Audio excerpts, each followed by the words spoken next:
aimer toute la communauté des frères.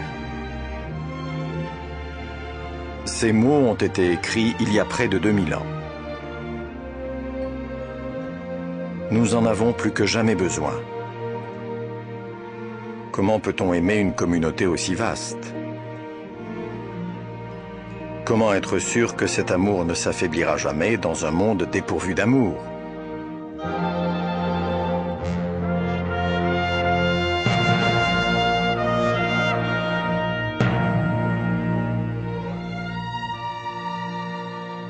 Quand nous avons été baptisés, nous sommes devenus membres de cette communauté.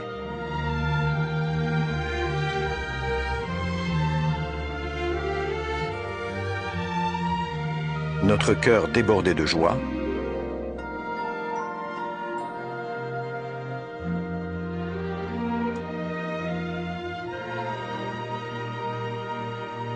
Mais, avec les années, il est facile d'oublier les raisons pour lesquelles nous aimons cette communauté. Faisons appel à notre mémoire. Considérons 3 activités de notre communauté. Elle participe activement à la prédication.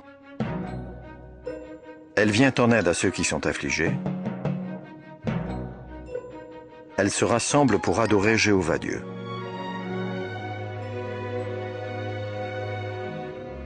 Premièrement, notre communauté prêche la bonne nouvelle du royaume partout dans le monde.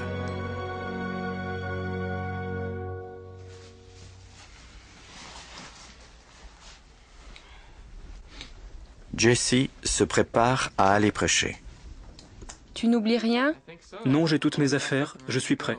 Ton café? Merci beaucoup. Tu m'appelleras ce Mais soir? pourquoi tous ces bagages? Jessie vit en Alaska, un pays 2 fois plus grand que la France. Un grand nombre de ses habitants vivent dans des endroits si isolés que le seul moyen de leur rendre visite, c'est l'avion. La moitié de ce territoire n'a pas de route. C'est une région perdue. Il n'y a même pas la moindre piste. Mais il y a environ 200 villages d'Esquimaux, d'Indiens, d'Athapascan, de Tsimshian et de Tlingits. Probablement 70 000 habitants sont disséminés dans ce territoire. Laissez-moi vous montrer. Très bien. Si je souhaite... Les frères choisissent avec soin les villages où ils se rendront. Ils préparent l'avion et forment une équipe de pilotes et de proclamateurs pour un voyage de 2, 3 ou 4 jours.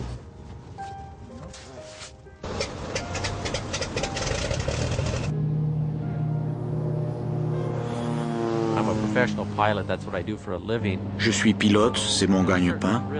Voler procure un certain plaisir, mais ce n'est qu'un travail. Ce qui me réjouit vraiment, c'est la prédication, c'est rencontrer les habitants de ce territoire éloigné et leur communiquer la vérité.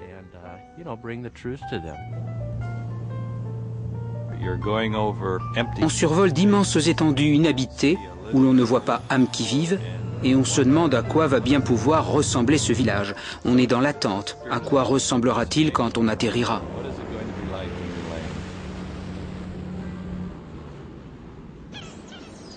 Les habitants sont souvent méfiants envers les hommes en costume. Les frères font donc une entorse à nos habitudes et s'habillent de façon moins stricte pour cette activité. Ils veulent d'abord savoir qui vous êtes, pourquoi vous êtes là. Une fois qu'ils comprennent que vous venez leur communiquer un message de la Bible, alors ils commencent à s'ouvrir. Nous leur montrons les vérités de base de la Bible, comme Psaume 83:18 ou Jean 17:3. Nous leur laissons notre adresse et notre numéro de téléphone et nous les invitons à nous appeler ou à nous écrire pour que nous étudions avec eux. Évidemment, cette activité présente des difficultés. L'insalubrité, les moustiques ou, pire encore.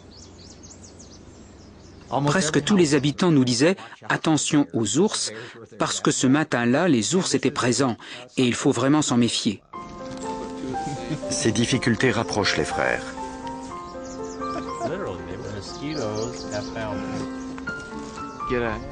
Il se crée un lien entre les frères, c'est une expérience très encourageante.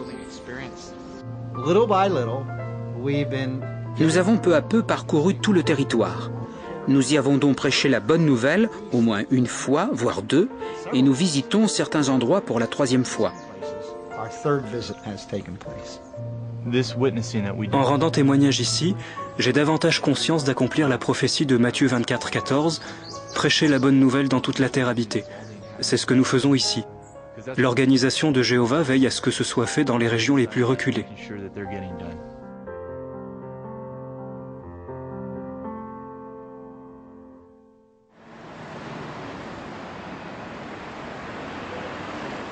Dans cette ville européenne moderne comme dans beaucoup d'autres, nos frères ont constaté que la plupart des gens sont indifférents au message de la Bible. Cependant, les membres d'une des congrégations prêchent exclusivement dans un territoire particulier, l'immense port d'Anvers. Les frères arrivent sur le quai avant que les bateaux reçoivent leur cargaison. Ils profitent de ce temps pour prêcher aux conducteurs de camions venus de nombreux pays. Puis, vient le moment de monter à bord. J'étais très excitée, je m'en souviens. J'éprouvais de l'appréhension aussi parce que je ne savais pas comment ça allait se passer, comment prêcher sur les bateaux. Les témoins s'attendent à rencontrer des hommes de toute race parlant toutes sortes de langues. À bord, il y a parfois des marins de 10 nationalités, vous imaginez? Les marins, venant de très loin ou de pays peu connus, sont souvent stupéfaits de voir des publications dans leur langue. Sur les bateaux, les témoins rencontrent des gens très réceptifs. Ils comprennent que face à la force de l'eau, face à la force de la nature, il y a un Dieu qui pourrait les protéger. Je n'ai jamais rencontré un marin athée, jamais. Dans ce territoire, les cassettes vidéo de la société Tour de Garde sont des outils efficaces.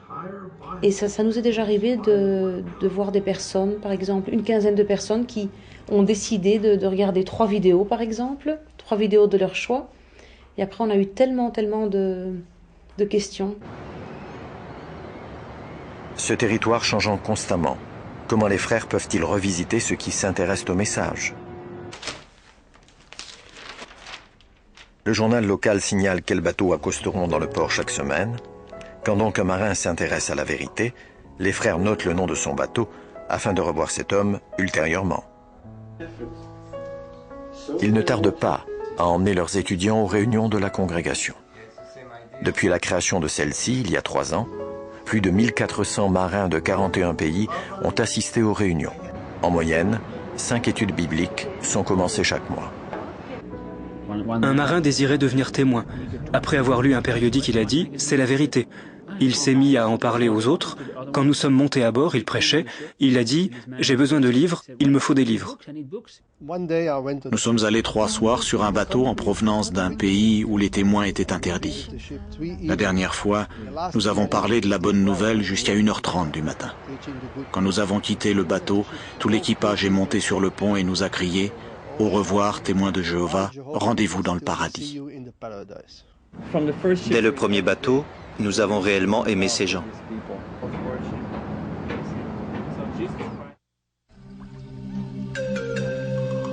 C'est le fleuve le plus puissant du monde. L'Amazone est aussi une grande voie de communication de 6000 km, depuis les hautes terres du Pérou jusqu'à l'Atlantique, en traversant le Brésil. Au Pérou, l'Amazone permet à nos frères de faire connaître la bonne nouvelle aux habitants de la forêt tropicale. Des pionniers spéciaux se sont déplacés dans cette région, une des plus isolées et des plus accidentées au monde, pour prêcher à ses habitants. Le fleuve les conduit directement dans quelques villages. Ils peuvent parfois prêcher sans même quitter leur embarcation. D'autres villages par contre ne peuvent être atteints qu'à pied. Ces gens sont très hospitaliers, ils nous invitent à entrer. On peut réunir la famille au complet et tous s'assoient pour écouter. Parfois, les villageois rassemblent leurs enfants et demandent aux pionniers de leur donner une leçon biblique. Le chef de ce village a accepté une nouvelle visite. Les frères lui donnent le témoignage en espagnol et il traduit le message biblique pour les villageois.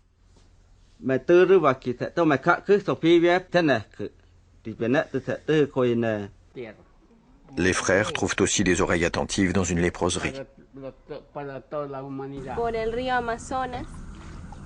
En Amazonie, on rencontre des indigènes qui n'ont jamais entendu parler de Dieu. Leur communiquer la vérité est une magnifique expérience. Les pionniers reconnaissent volontiers que ce territoire présente des difficultés. Quand on prêche dans la forêt, on peut rencontrer des serpents. Il y a aussi la chaleur, même la nuit. Il n'y a pas de lumière électrique, pas d'eau. Oui, et il y a le sentiment de solitude que je dois combattre. Je suis très loin de ma famille. Mais là où d'autres ne verraient que des difficultés, ces pionniers trouvent des solutions. J'essaie de faire des gens avec qui j'étudie la Bible ma famille, de les considérer comme mes futurs frères. Je reste toujours très proche d'eux, si bien que mon sentiment de solitude n'est pas trop pénible. Les femmes avec qui j'étudie deviennent mes amies. Elles me font part de leurs difficultés et je les aide. Quand nous voyons ces gens venir à la salle du royaume, nous oublions la chaleur et les difficultés. Jéhovah bénit notre œuvre. Grâce à Jéhovah, je dirige actuellement 20 études bibliques et la moitié des étudiants viennent à la salle du royaume. Il n'y a que 3 témoins de Jéhovah dans la région, et nous, 2 pionniers spéciaux, mais 89 personnes ont assisté au mémorial. C'est pour moi un très grand privilège de prêcher le royaume dans cette région du Pérou. Le fait de savoir que beaucoup de frères font la même chose dans d'autres parties de la terre nous encourage vraiment. Nous ne sommes pas seuls.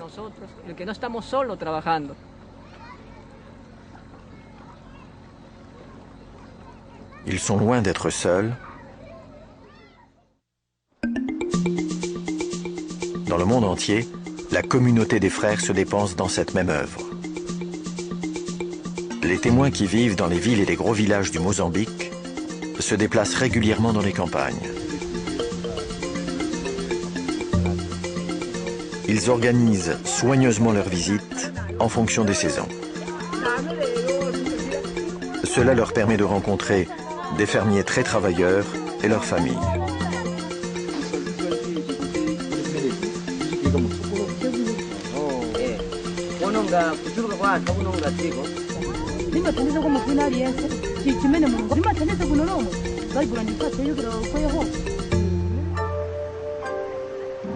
Partout, nos frères s'activent épaule contre épaule, prêchant partout où ils rencontrent des gens.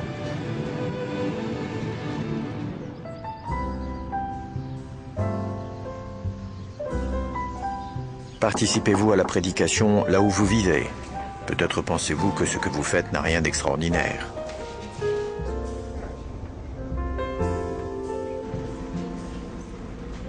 Mais quand vous prêchez, où et de quelque façon que ce soit, vous participez à la même œuvre extraordinaire, une œuvre qui vous rapproche de vos frères et sœurs,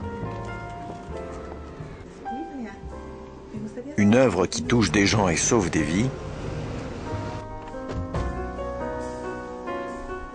une œuvre qui plaît à Jéhovah Dieu.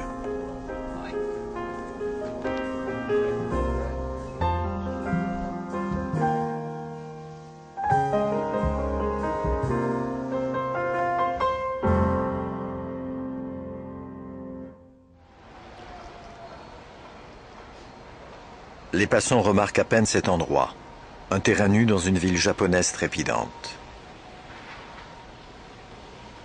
Mais pour un de nos frères, ce lieu représente quelque chose.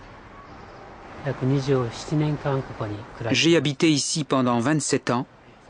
Ma femme, nos 2 filles et moi y vivions heureux.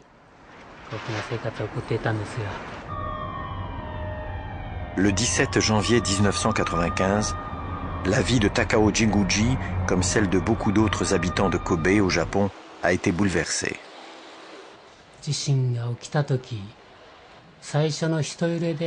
Quand le tremblement de terre a frappé, il y a eu une secousse, une grosse secousse, mais je n'avais aucune idée de ce que c'était. Je me suis tourné pour prendre la main de ma femme. Elle a fait de même, et nos mains se sont touchées. Puis, il y a eu une nouvelle secousse, et nos mains se sont séparées.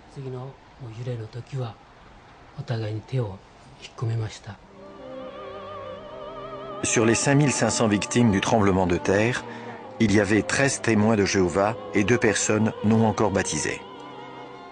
Le séisme a fait plus de 300 000 sans-abri et 350 maisons de témoins de Jéhovah ont été détruites ou gravement endommagées. Kotoyo, l'aîné de 3 enfants, était de plus en plus gagné par la peur alors qu'on déblayait les débris de sa maison. Ses parents étaient portés disparus.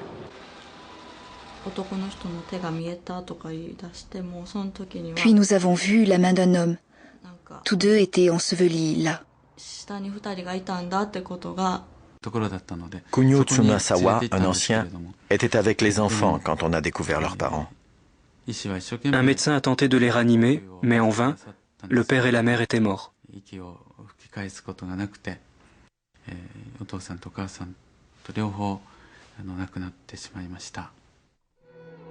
Tout meurtri, Takao Jinguji est sorti de ses gravats en rampant, cherchant désespérément sa femme et sa fille. L'endroit où étaient ensevelies ma femme et ma fille s'est brusquement transformé en un gigantesque brasier. On a tenté d'éteindre le feu, mais il n'y avait ni eau ni extincteur. Nous ne pouvions que regarder, impuissants.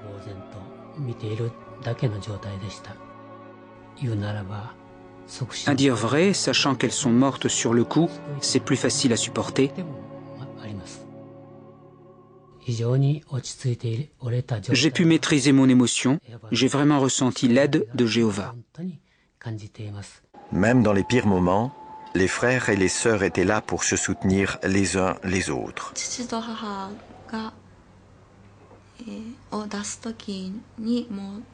Quand on a enterré mon père et ma mère, frère et sœur Tsunasawa étaient à mes côtés.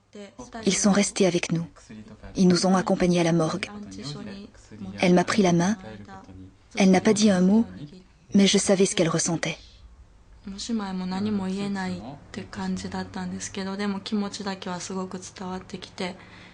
Devant pareille catastrophe, les frères ont immédiatement lancé les opérations de secours.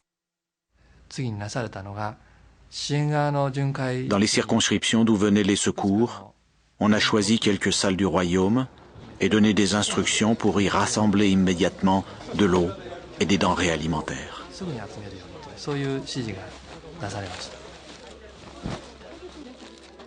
Bien que venant juste de perdre sa femme et sa fille, Takao Jinguji a participé au secours. J'ai pu participer pleinement à cette activité et j'ai vraiment ressenti la force qui vient de Jéhovah.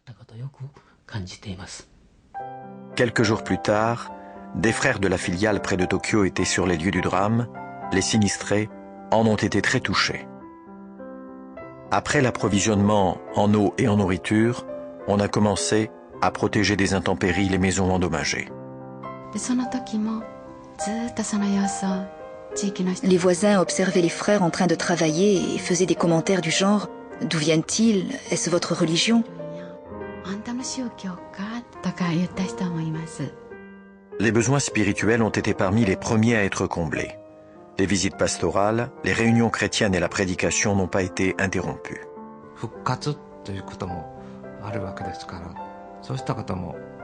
En parlant aux gens de la résurrection, à laquelle nous croyons, nous pensons le cœur de ceux qui ont perdu des êtres chers.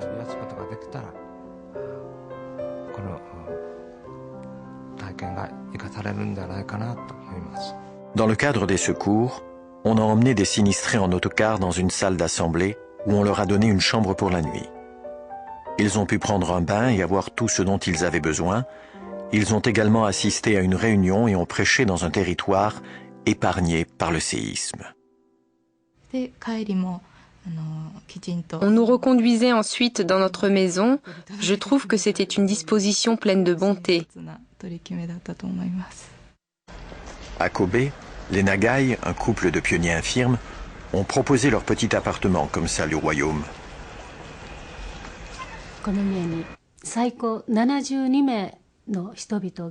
Il y a eu jusqu'à 72 assistants. Les frères qui venaient ici nous étaient très reconnaissants car ils n'avaient pas d'autre endroit pour se réunir.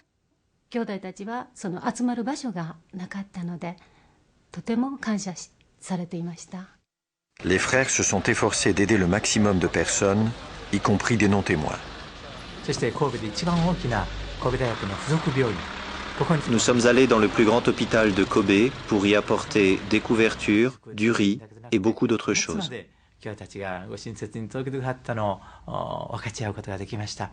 Des années après, les conséquences du tremblement de terre se faisaient encore sentir.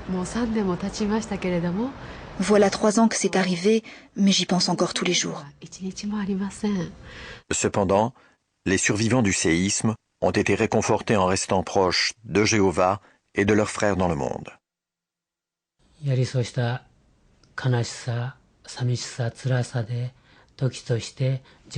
Bien sûr, parfois je me sentais faible à cause du chagrin et de la solitude, mais dans ces moments-là, je trouvais du réconfort aux réunions et dans la lecture de la Bible ou des périodiques.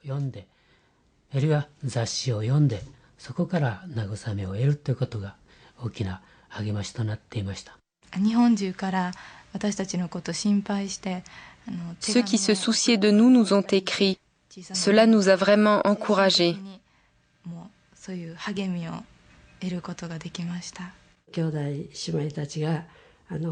Des frères et sœurs ont quitté leur travail pour venir nous aider au risque même de perdre leur emploi. J'ai été touchée par cet amour. Kotoyo a perdu ses parents, mais elle a vite trouvé une nouvelle famille. Quelques mois après le séisme, frère et sœur Tsunasawa l'ont invitée, elle, son frère et sa sœur, à vivre avec eux. Ils nous ont donné la force de continuer à vivre.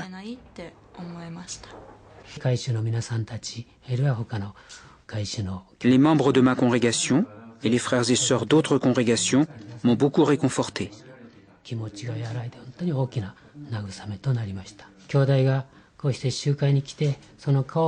me disaient « Ta présence aux réunions nous encourage », cela me réconfortait vraiment.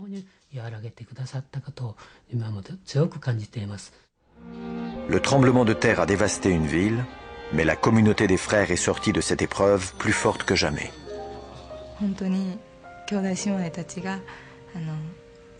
J'ai le sentiment profond que les frères et sœurs faisaient ce que Jésus a dit de faire. Ils aimaient leurs frères et sœurs comme lui les aime. Je suis tellement heureuse d'appartenir à cette communauté.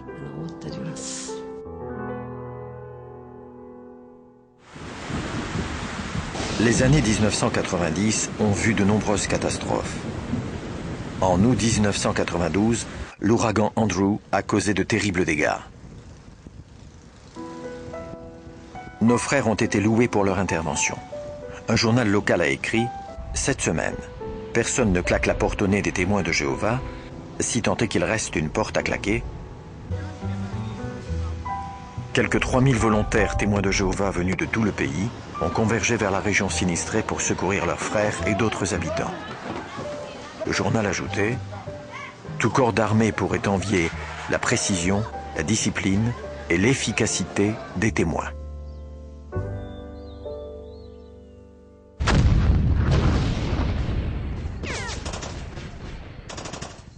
Les catastrophes les plus terribles des années 90 ont été provoquées par les hommes.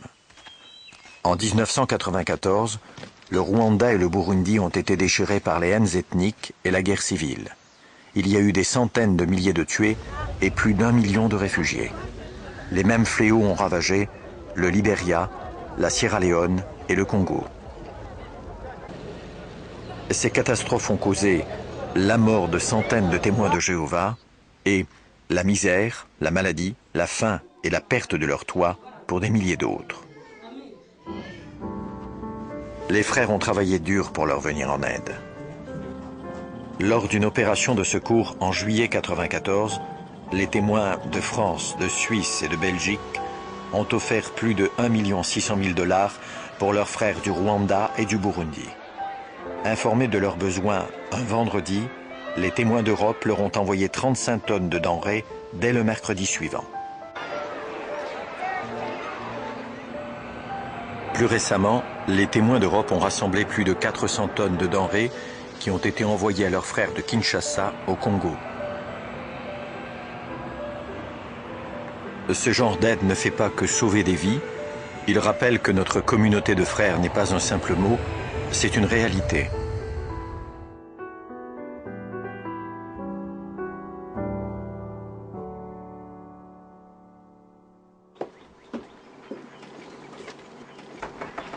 Mais peut-être n'avez-vous jamais eu l'occasion de participer à des opérations de secours pour des cas aussi dramatiques. Cela signifie-t-il que vous n'avez aucune part à cette œuvre? Pas du tout. En ce monde difficile, la détresse revêt de nombreuses formes. Quand vous rendez visite aux malades, quand vous venez en aide aux vieillards ou aux infirmes, quand vous prenez le temps de réconforter une âme déprimée, quand vous vous intéressez à vos frères et sœurs dans la foi, vous rendez plus manifeste la marque distinctive de la communauté des frères, l'amour.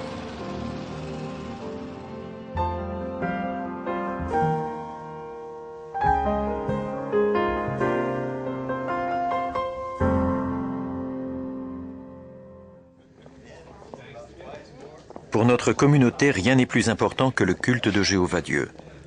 Nos lieux de culte sont modestes, mais ils sont importants. La communauté chrétienne s'agrandissant, il faut toujours plus de salles du royaume. Récemment, c'était un problème à Machachi, une ville perchée dans les montagnes d'Équateur. 3 ou 4 frères ayant de l'expérience dans le bâtiment dirigent les travaux. Avec le concours des frères, nous faisons plus vite et la main-d'œuvre est gratuite. Une fois les préparatifs achevés, une période d'intense activité commence.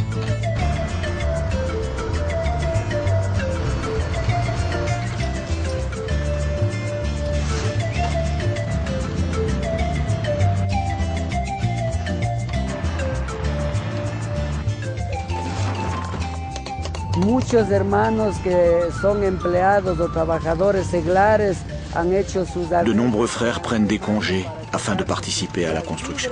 Y venir a apoyar el trabajo en la obra esta de construir un salón del reino.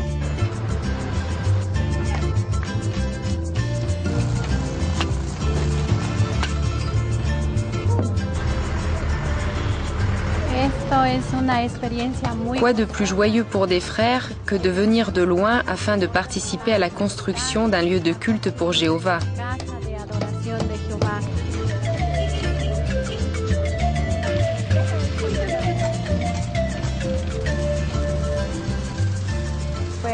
Cela nous a rapprochés les uns des autres et de Jéhovah.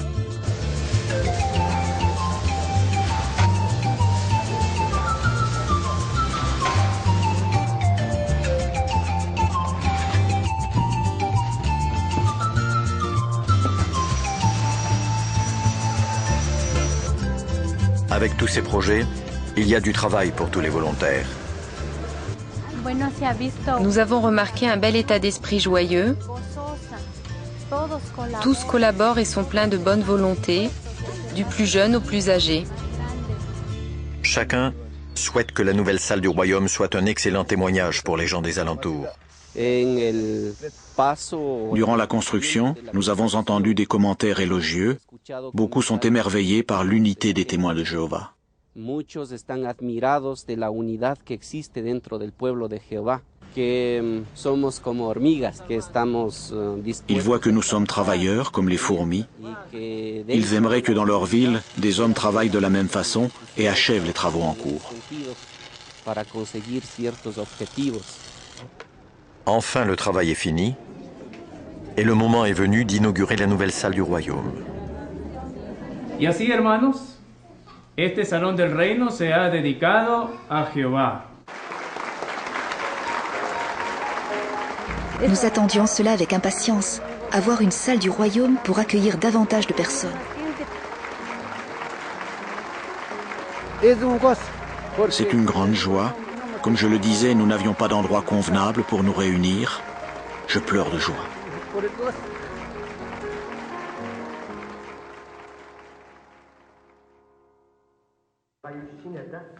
Se réunir pour le culte est-il important pour notre communauté? Certains gouvernements le pensaient, Aussi ont-ils interdit ces réunions. L'Estonie, en Europe de l'Est, ayant accordé à ses citoyens la liberté de religion, nos frères et sœurs sont maintenant libres de se réunir pour leur culte. Mais pendant des dizaines d'années, en Russie et dans toute l'Europe de l'Est, il en allait bien autrement. Les agents de la police secrète, le KGB, disaient « Où est Jéhovah ? Nous allons faire en sorte qu'on ne se souvienne même plus de ce nom en Estonie. On vous envoie dans un camp, les autres en Sibérie. Où est donc votre Jéhovah ?» J'ai été déporté en Sibérie. C'était en 1951. J'avais 8 ans. Nous y sommes restés 7 ans, et plus tard, de 63 à 66, j'ai été en prison. En 1951, plus de 300 témoins, dont mes parents, ont été déportés pour qu'on ne se souvienne plus du nom de Jéhovah en Estonie, plus du tout. Nous avons donc commencé une nouvelle vie. Nous vivions au milieu des immenses steppes russes où nous avons commencé à prêcher. Cette persécution sévère a-t-elle fait cesser les réunions chrétiennes? Il y avait des réunions, mais pas comme maintenant, c'était par petits groupes. On discutait de diverses questions. On décidait aussi du lieu et de l'horaire de la réunion suivante, mais on ne le disait pas fort.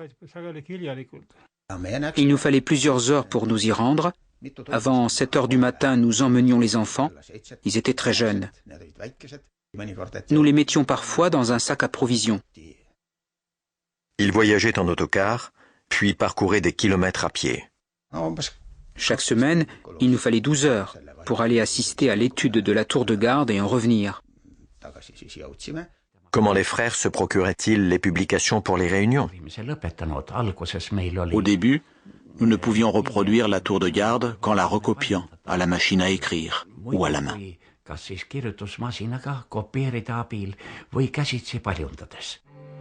Mais il était dangereux de posséder une machine à écrire.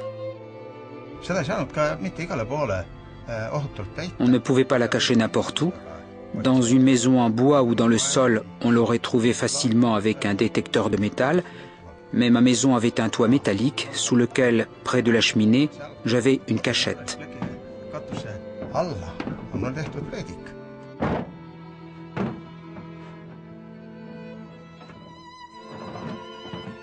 Les frères reproduisaient des publications à l'aide de stencils qu'ils cachaient très soigneusement.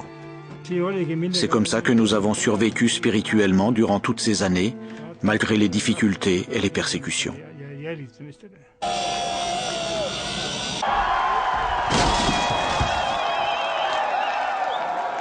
Un vent de changement a balayé l'Europe de l'Est à la fin des années 80 et au début des années 90.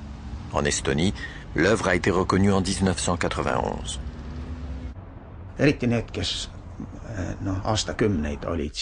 Pour les témoins de Jéhovah qui avaient connu ces conditions pénibles pendant des années, pour eux en particulier, jouir d'une telle liberté était évidemment quelque chose de très très émouvant.